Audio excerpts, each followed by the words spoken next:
students, let us check the physical properties of metals and non-metals. Few of the samples are here in front of you. Very first, I am having a silver glass. Then I am having a thermometer. You can see that inside that the liquid mercury is filled. Then I am having iron nails. Then I am having the vessels of copper and brass. You can see that these all are hard. They are solid in physical state. They all are having shiny and lustrous look, and we will see that they all are conducting the heat and electricity. So these are the main physical properties of the metals. Now let us have the look at some samples of non-metals. All of you have seen the coal, charcoal, right? It is black in color. This I am having the sulfur powder, which is, you can see that yellow in color. Then the top of these matchsticks are made up of phosphorus. Then I am having these pencil leads. They are made up of graphite, which is the form of carbon. In this we can see that they are having different colors. Most of them are in the powder form, so they are brittle. They are not malleable, they are not ductile.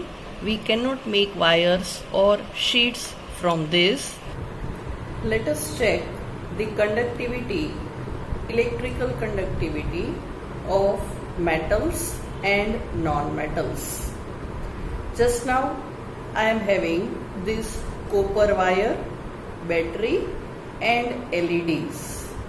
If we are connecting them, then the LED is glowing. It means that this copper wire is good conductor of electricity. Now I am having this pencil lead, which is made up of graphite.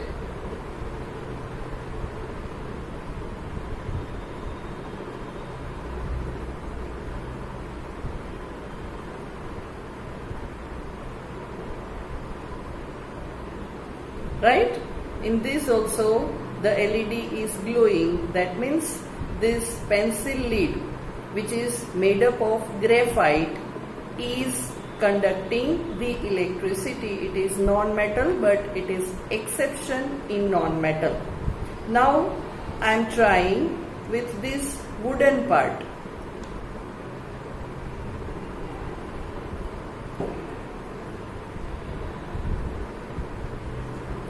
You can see that LED is not glowing with this wooden part, so we can say that wood is not conducting the electricity. Today we are going to discuss the fundamental topic from chemistry, that is metals and non-metals. Materials are having specific property which is used for some specific purpose. Say the matchstick, we want to burn it. So this surface which is having friction, that we have studied in chapter number 12, we are rubbing with that, so this part gets burned. But we have to catch it. So the part from where we are handling that, it does not catch the fire so easily. I want to wear this wristwatch. Then we want the wires for electricity at home. We are using so many utensils, the fertilizers, medicines, what we are using in our day-to-day life. Are they contain same type of material? No.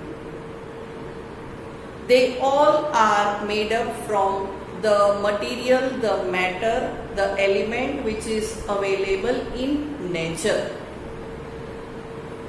Now we have started making that in laboratories also.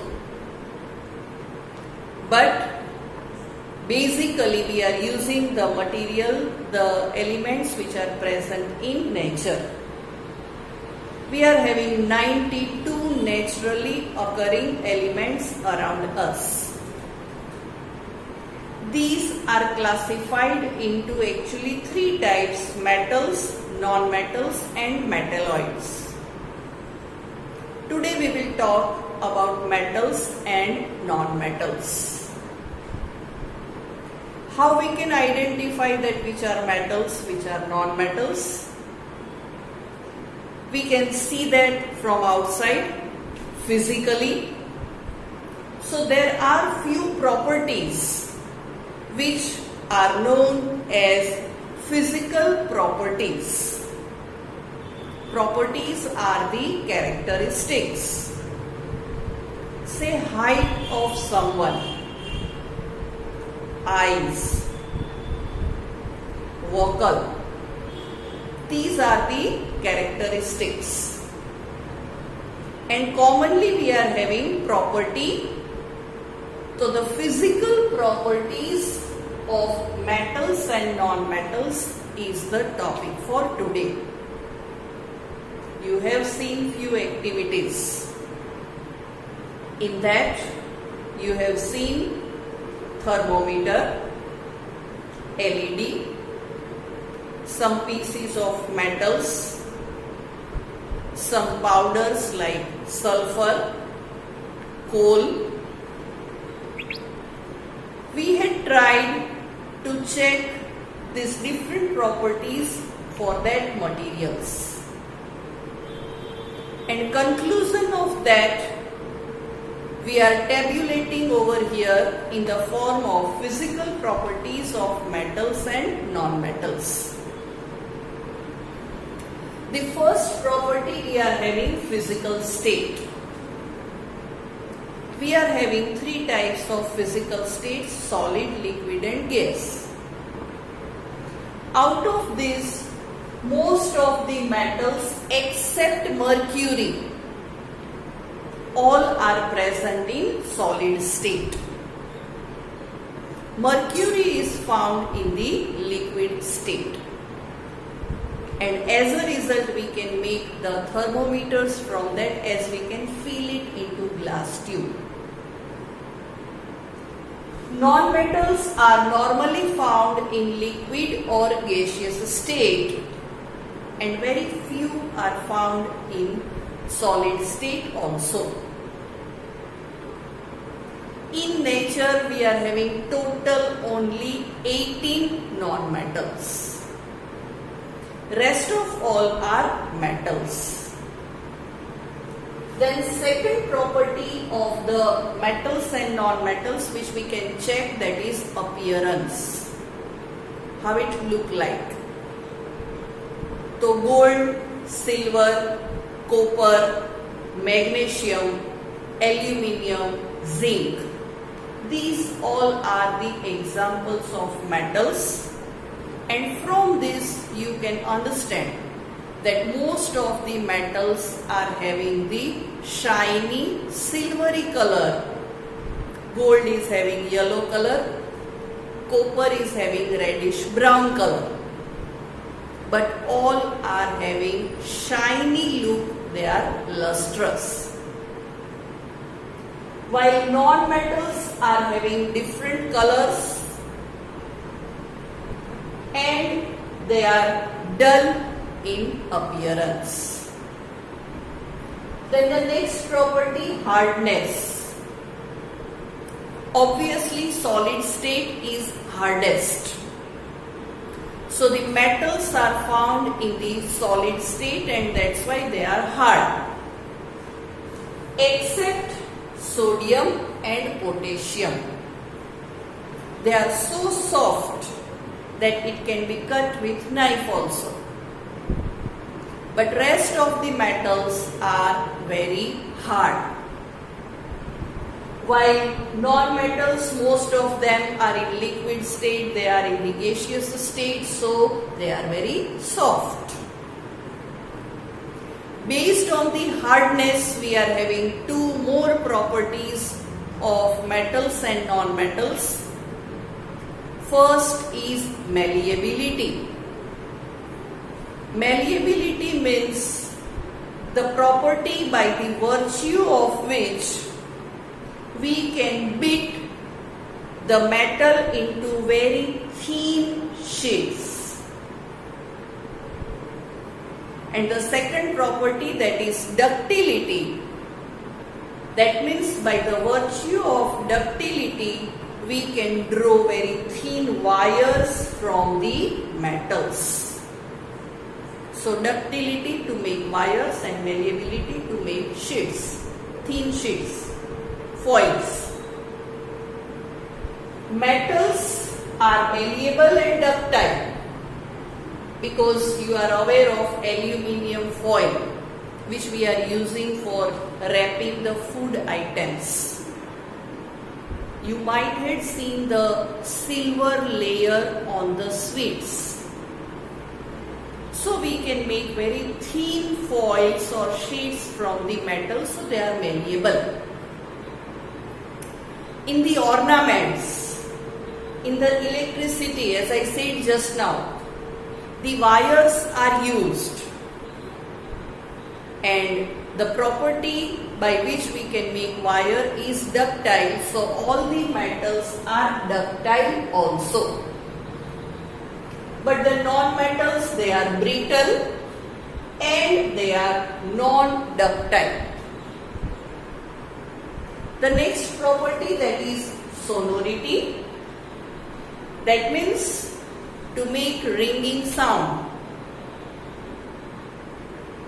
If I am striking these bangles with some hard surface, it will make some sound.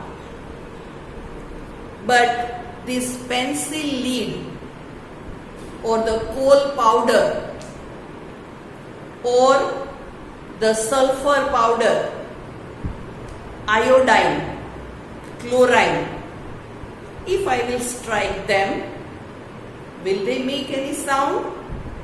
No.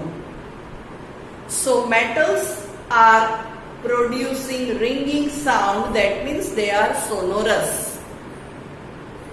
While the non-metals are non-sonorous. The last physical property, that is conduction of heat and electricity. To conduct means to pass, to allow. Most of the metallic substance, if we are passing electricity from them or if we are heating them, say copper rod or iron rod, if we are having utensil made up of copper and if we are keeping them on burner stove for some time, it will be getting hot. We cannot catch it. We cannot hold it for longer time. So they are conducting the electricity as well as they are conducting the heat. They are allowing to pass it through them. Then non-metals, as they are gases and liquids, obviously they are not conducting, they are not allowing heat or electricity to pass from them. But the graphite, which is the form of carbon, is an exception because that allows the electricity or heat to pass from it.